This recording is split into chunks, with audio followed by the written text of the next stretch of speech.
On March 9th of 2026, I got kicked so hard by a horse that I was lying in the dirt and I had almost an out-of-body experience. I was in so much pain. I couldn't breathe. I couldn't cry. I couldn't yell. And my body was releasing this kind of guttural groan as I think I was almost rocking, moving in the dirt because I was in so much pain. And my brain was doing this analysis of, am I going to die? Like, what's happening? Am I dying? And the first thought I had was, I'm still breathing somehow, but because I wasn't suffocating. And the pain was something like I've never experienced. And I've had some solid pain in my life. However, within, I don't know, my guess is going to be within 10 minutes, I had the most profound rush of adrenaline that allowed me to move. And it started with trying to crawl, and then it started with trying to get up into this weird hobbling movement. I could barely speak or see. It was the most bizarre thing. And yet I made these fast decisions to drive myself to an emergency room. The bizarre thing about the pain is that although I went and got to the emergency room, was misdiagnosed, the next 4 weeks put me in levels of pain I could barely comprehend. It was repetitive. It was consistent. It was intense. And somehow I knew that it was this scream from my body of communication. Today, I'm going to tell you about physical pain. And this is the kickoff to 3 episodes in a pain series: physical pain, emotional pain, and suffering. So there's pain, there's clean pain, and then there's suffering. And I'm going to distinguish between these 3 over the next 3 episodes because we are all affected by pain: physical pain, emotional pain, and also the added pain of suffering that we bring on. And I think of the physical pain and the emotional pain as clean pain, and the suffering as this added mess or dirt that we bring in that's unnecessary. So let's go through these 3 episodes, and we're starting with the physical pain. I know I've done an episode, if you look back, on what the broken rib taught me, but this one is really about the physical pain because I don't care who you are. You're going to experience some physical pain in your life. You're going to have an injury. You're going to have a surgery. You're going to have a broken ankle, a twisted knee. Something's going to happen to you that you don't expect. Something's going to happen to you that is built up. It's inevitable. We don't get through our lives without some sort of physical pain, and some of us more than others because of our personalities, because of the experiences we subject ourselves to. But that's what today's episode is about, is the physical pain, but specifically is the pain as data and what we can do to listen to it. So today I'm going to take you through 3 main things. The first one is the body's communication, what your body is telling you when you're in physical pain. The second one is how to have it be clean pain and distinguishing between the pain that you choose and the pains that you don't choose. And then lastly, we're going to go through how the steps to actually listen to your pain so that you're not creating more pain in your life or causing more problems to your own personal health. So let's get started in this. If I go back to the situation I was in, the reason it was so profound is that I went to the emergency room and they didn't know that I had organ damage. They didn't check and see and recommend further diagnostics to see if I had organ damage. In fact, the physician recommended that I go on the trip I was supposed to travel on in 3 days, which is to Mexico. And had I flown to that that destination, I could have died because of the type of internal damage that was there that I didn't know about. And what I didn't realize at the time when I was at the first emergency room was that I wasn't communicating through my mouth how bad the pain was because I was so accustomed to dealing with so much of my life. I was very stoic. I was in the most excruciating pain of my life. And what they were seeing was the occasional grimace or groan. And Maeve, when she eventually got there, she said, yeah, you'd make these noises, these yells or groans, and then I'd stop. And then I just couldn't move, or I wouldn't let them move me. And they released me from that hospital with a bunch of drugs and some injections for pain, but I couldn't even drive a vehicle. But because I couldn't communicate to them, they didn't really understand how bad the pain was. They did give me a whole bunch of hydromorphone, and they injected me up with pain drugs, but those pain drugs were nothing compared to the adrenaline that got me moving. And once that adrenaline subsided and the pain was kicking in even more than it was originally, it was unbelievable. I couldn't move, let alone I couldn't go to the bathroom. I couldn't reach for something. My arm couldn't leave my body. Tears were streaming down my face because the pain was so intense, but I couldn't tense up to even cry or sob the way you would if you were in a lot of physical or emotional pain. You kind of have these contractions of your core to cry, to release the tension, to let out the tears. None of that could happen. And there were just this wetness from my eyes kept coming out because I was just in such unbelievable pain. Now, little did I know until a special nurse practitioner was just like, you have to get yourself back to a hospital and get yourself for more diagnostics. These fractures look like there's going to be organ damage in there. We can't tell from the x-rays. You need more x-rays. You need CT scans.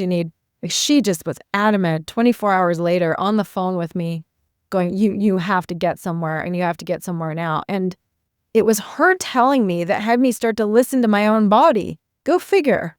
I was so convinced that the first physician was like, no, you take lots of pain meds, you got some broken ribs, you're going to be okay, kind of thing. Well, I didn't just have broken ribs. I had compound fractures, which meant the bones were not touching each other. They were actually in other positions, and there were bone fragments as well. And that made it highly likely for organ damage. So when the nurse practitioner said to me, you need more diagnosis, there's likely organ damage here, do something, you must do more, I actually started to tune into my body instead of trying so hard to avoid and dismiss and ignore the pain. I tuned into my body, and suddenly I realized my voice sounded different when I was talking to her on the phone.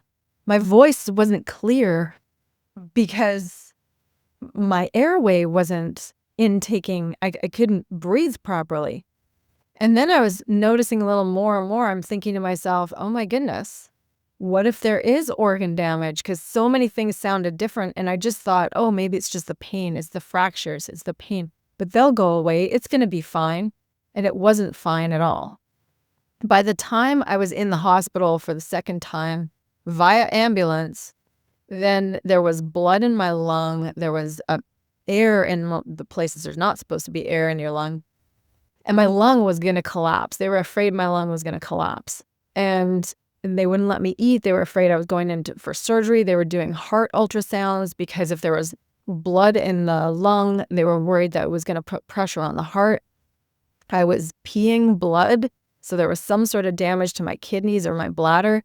And they couldn't find anything that way subsequently, but something happened because I was basically internally bleeding.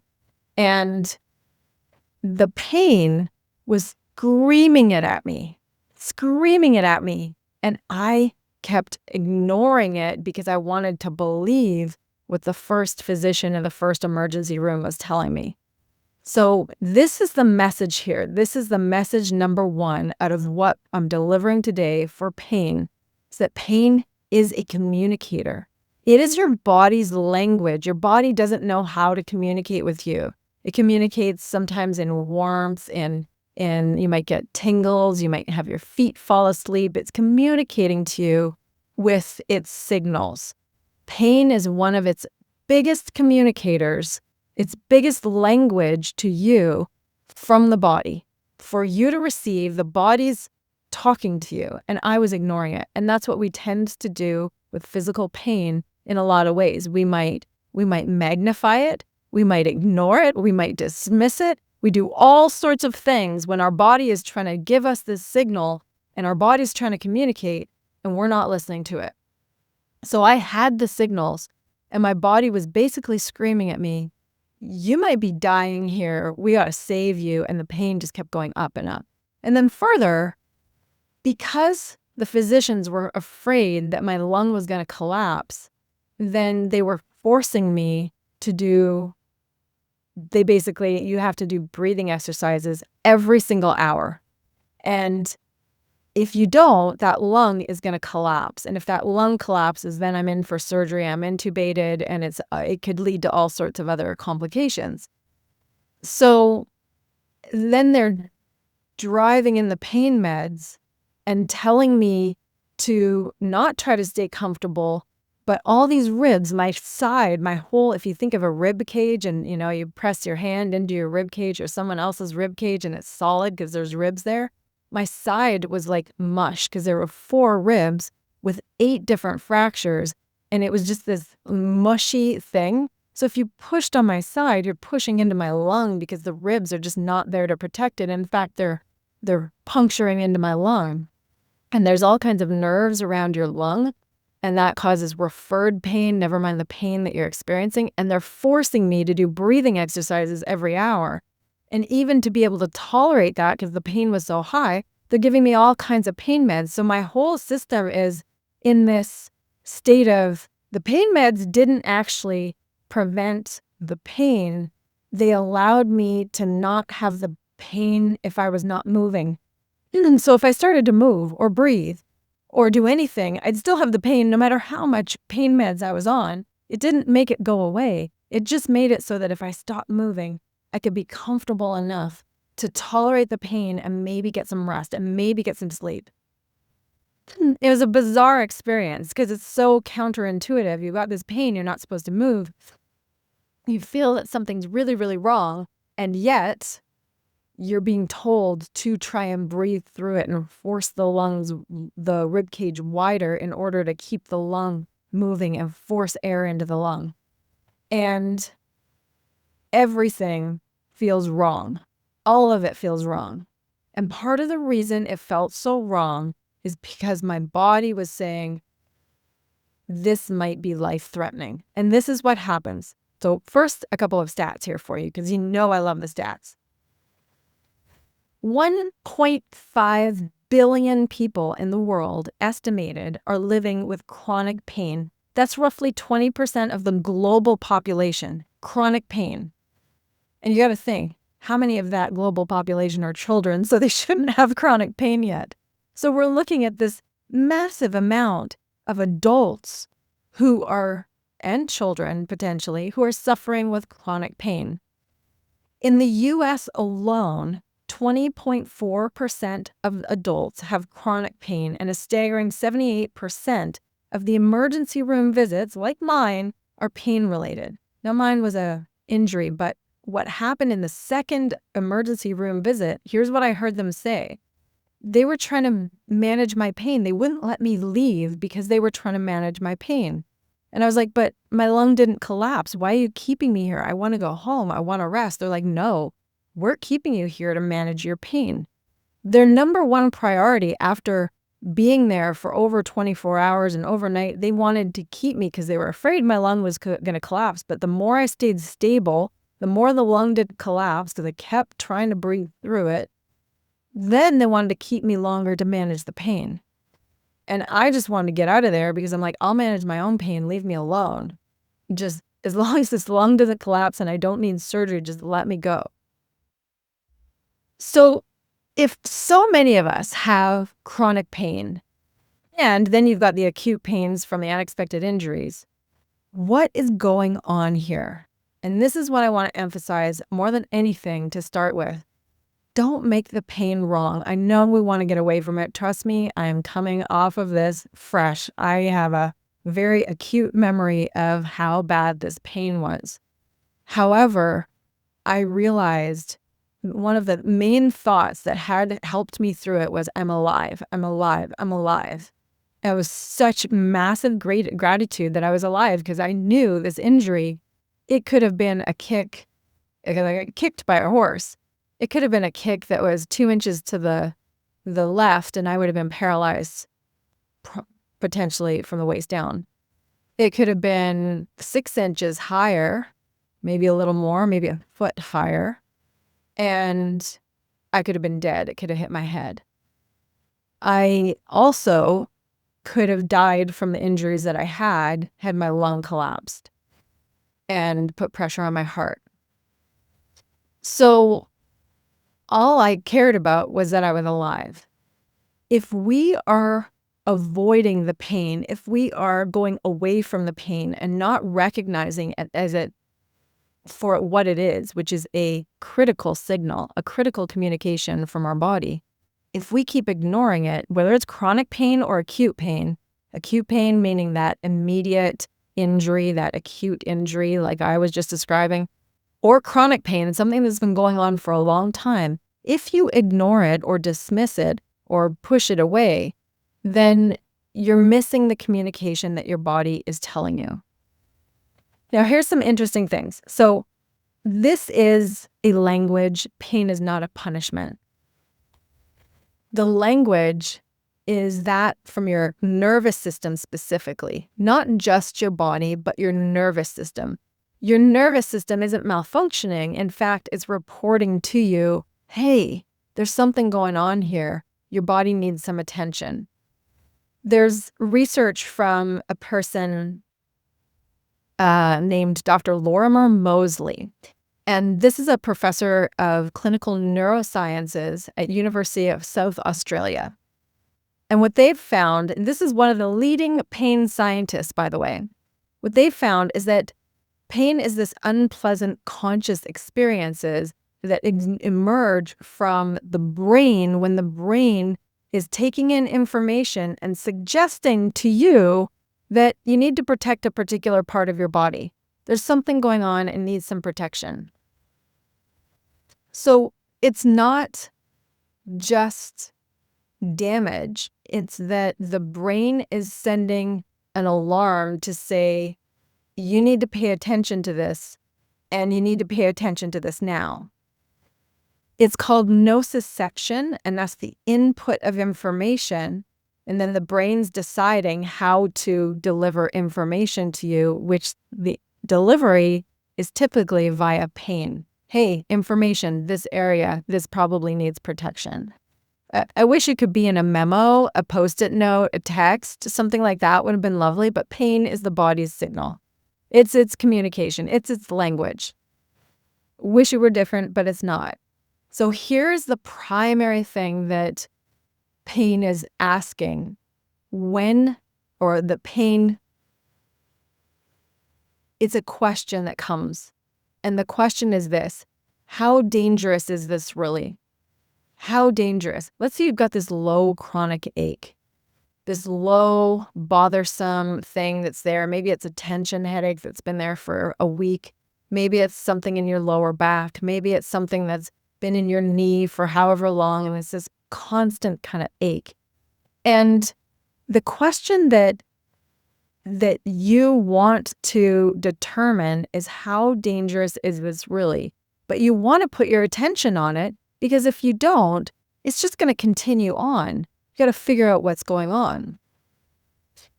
I have spent a large part of my career as an athletic therapist, as a physiologist, an exercise physiologist.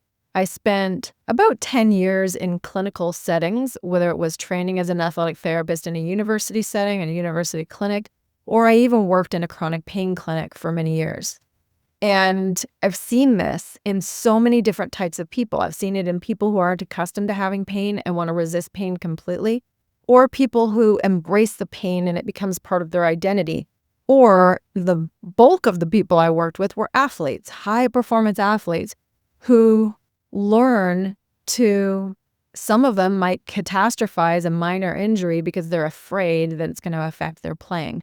Some of them might learn how to read it accurately because they've had so many injuries and they've had so much experience. They learn how to read the injury accurately and then respond accordingly, respond appropriately to what the body needs in order to get back to function as fast as possible. Now, that's kind of the mindset that I had going into this injury is, okay, I already knew that pain in ribs was excruciating. Anyone who ever had a rib pain, a bruise, bone bruises in the rib, cracks in the rib, fractures in the rib, anything rib or even abdominal is always quite painful. Why? Because the nerve endings in that area need to send messages to the brain that says, this is really important because this whole zone is protecting some really important organs to keep you alive. So of course it's going to be a painful area if there's any sort of injury. So that's kind of the thing I had in my brain this whole time. But my pain was so severe that I wasn't taking into account that it was telling me more than I was giving it credit for. So remember this. Pain is a question your body is asking. Your only job when you have pain is to get curious enough to answer. Get curious enough to answer the question, am I safe? How dangerous is this really? What's happening here? Get curious enough to answer those questions when your pain is coming there. Okay, so the second part of this, so now we've gone through pain as the communication, pain as the language. The second part of this is we want clean pain here. So the question is this pain chosen or unchosen? If it's chosen pain, this is the kind of thing where you've gone, all right, I'm doing the last burnout reps of this really intense set, and this is set 4, and now I'm doing these last reps until I can't even lift this weight anymore because my arms are burning and in so much pain. And that is chosen pain. It's that last sprint from the run that you think you've got nothing in the tank. You drain the tank, you give it everything that you got. You're sucking wind so bad and your legs are burning, your lungs are burning so hard you think you're going to vomit. That's chosen pain. Those are the kinds of things that you're choosing to push. It's the extra mile you opted in. It's the discomfort. It's the proof of progress. It's what you've decided to do to cause some pain so that your body adapts and it's going to be a good thing. But it feels bloody miserable in the moment. Now that's pretty clean chosen pain. Now there's another clean physical pain, and that's not chosen pain. That's the kind of stuff that you sprained an ankle. You didn't choose it, but it's pretty obvious clean pain that you need to respond to. And sometimes you've got chronic pain that persists long after an injury, and the body is asking the question, is this resolved yet? Is this resolved yet? Is this resolved yet? So that's usually the question of the chronic pain. Now, this is something that I'm familiar with chronic pain. I've had injuries that have led to chronic pain because I didn't give them enough rest or enough recovery. I've had an autoimmune illness, which is Graves' disease, which is the culmination of so many physical and emotional traumas that were never fully resolved and continuing on over time that led to an autoimmune disease. And then I had to do a whole bunch of things to resolve that and was quite concerned that another physical trauma was going to flare up. A physical trauma of the broken ribs was going to flare up the Graves' disease. And that was a big concern with both the nurse practitioner to the emergency room people to my therapist, because they're all interconnected. The physical pain, the emotional pain, it's all nervous system data for your body as a language to signal to you to say, hey, something's going on here. So things like an autoimmune illness, chronic pain, aching that just doesn't seem to go away. It's typically something that has been pushed through or dismissed for so long that that signal keeps going. It keeps sending a message. However, for chronic pain sufferers, I want this to be really clear. This is an important message.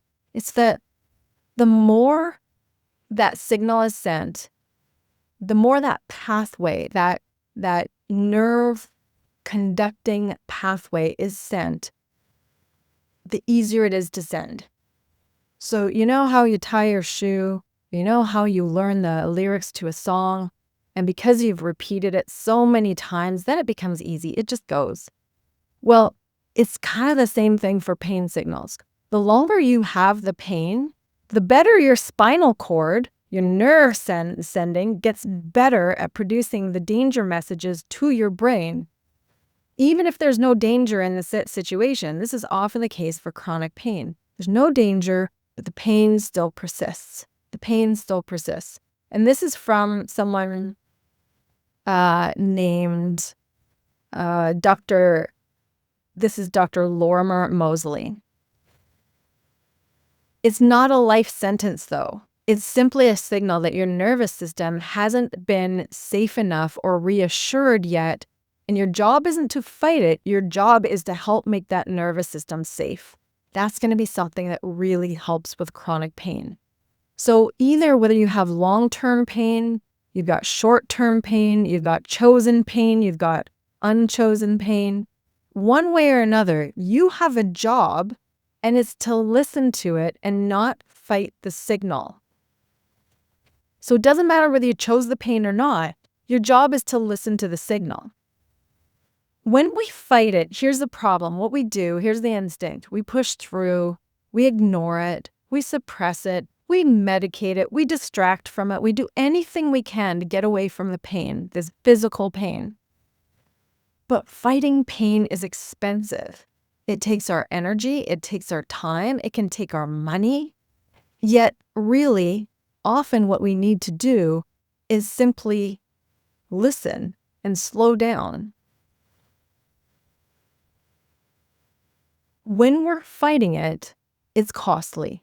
And what we do is we often are into re-injury cycles. This is the athlete who plays through the injury instead of reading the signal. We have chronic pain that escalates because the root cause or the root message has been ignored. We keep band-aiding the feeling that we're feeling, but not getting to the root cause, whether it was a joint that was out of place or an original injury that was never fully healed. And then there's the emotional exhaustion that's a layer on top of it because physical pain brings us to this level of emotional pain, and we'll talk more about that in episode 2. So let's go to the third thing, the last thing. We've talked about the language of pain. We've talked about the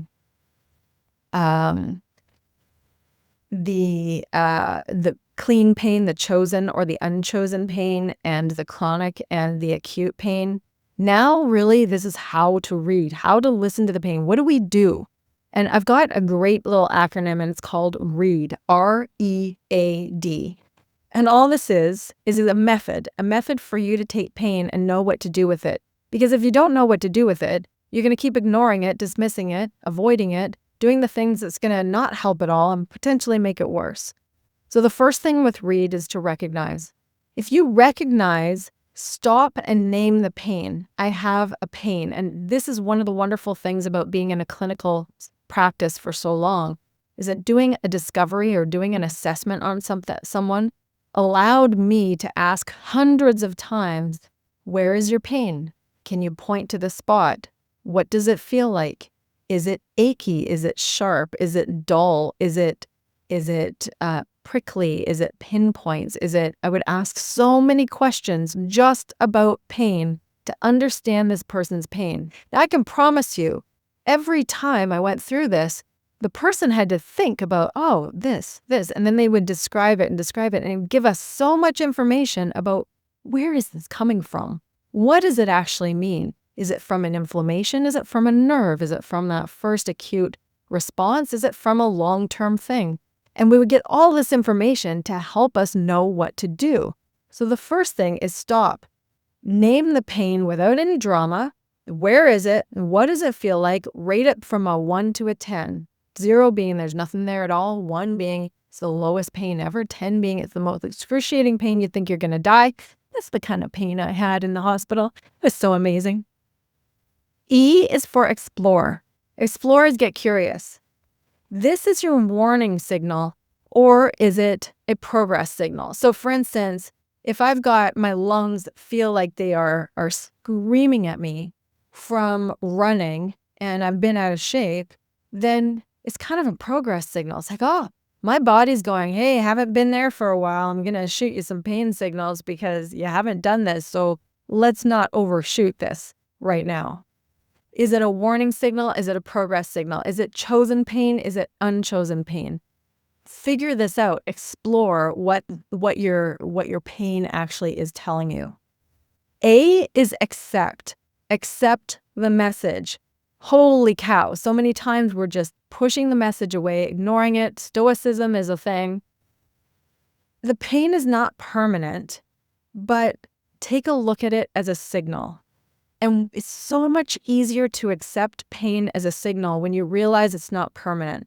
When I was in that most excruciating pain and I'm saying to myself, but I'm alive, I'm alive, I'm alive. I was accepting the pain as something that if I wasn't alive, I wouldn't be having this incredible pain. And that's how I was thinking of it. That at least the good thing, because I was trying to answer the question, what's great about this? I've trained my brain in the hardest of times to go, what's great about this? What's great about this? What's great about this? Thanks to all kinds of personal and professional development, that question popped into my head at the worst of times. And the only thing I could come up with, the immediate and only thing I could come up with, what's great about this incredible pain, was that I'm alive. But I'm alive. I'm alive. I'm alive. That's what's great about this. I'm alive. That's all I could come up with. So the great thing about that is that I accepted it. I accepted that this is what was going on. And that's one small thing that made it easier by not fighting it. By going, okay, this is real. It's valid. Here it is. Accept the message. There's some pain there. And then D is decide. And what you're deciding is pretty specific. You're answering the questions. What does this pain need? Does it need rest? Does it need attention? Does it need movement? You can have pain from sitting too long or lying down too long. You can have pain from standing too long, from moving around too long. So what do you need? Take a look. Rest, attention, movement, professional support. How often do we keep ignoring something because it's going to mean a trip to the massage therapist, a trip to the doctor, a trip to something like that? But chances are you might need some professional support if your pain is that extreme or your pain has gone on for that long. So get the professional support. Practical tools like a body scan. You can go through and scan your whole body in 60 seconds and locate and describe and observe any area of pain. Now, hopefully you've got none, no pain in your body, but chances are at some point, maybe this week or in your life, you're going to have some sort of pain. Listen to it. Do this read methodology, recognizing, exploring, accepting it, and then deciding what approach needs to be taken. Now, we can't control everything that's going to happen and come our way, but you're not going to be able to listen and accept and fight the damn thing at the same time. So just pause for a second and listen to your body and see what it needs. It's going to be something that will help you in the long run, instead of fighting it, resisting it, and pushing it away. Put the weapons down. Pain has something to say.